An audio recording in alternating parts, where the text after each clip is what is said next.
পহেলা বৈশাখের দিনটা তো বুদ্ধ পুজো দিয়ে শুরু হয়েছে। এখন হবে দ্বিতীয় পর্ব। আর এখন যাচ্ছি আমরা খেলার মাঠের দিকে। আমাদের গ্রামে তো প্রত্যেক বছর পহেলা বৈশাখ উপলক্ষে বিভিন্ন ধরনের খেলাধুলার আয়োজন করা হয়, সাংস্কৃতিক প্রতিযোগিতার আয়োজন করা হয়। তারপর সন্ধ্যায় পুরস্কার বিতরণ অনুষ্ঠানের পর শুরু হয় সাংস্কৃতিক অনুষ্ঠান।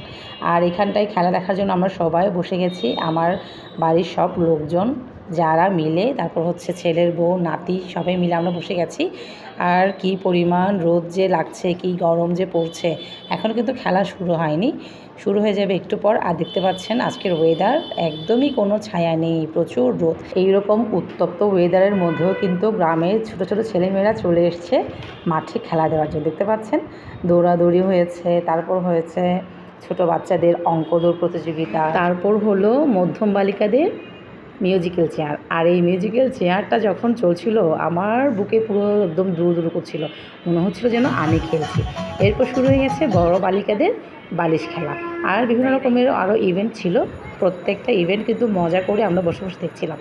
এবার শুরু হয়ে গেছে পুরস্কার বিতরণী, আর আমার বড় মেয়েটাও পুরস্কার পেয়েছে দুখানা। দুপুরবেলা খেলা দেখে বাড়িতে গিয়ে খাওয়া দাওয়া করে রেস্ট নিয়ে আবার চলে এসেছি পুরস্কার বিতরণী অনুষ্ঠান দেখার জন্য।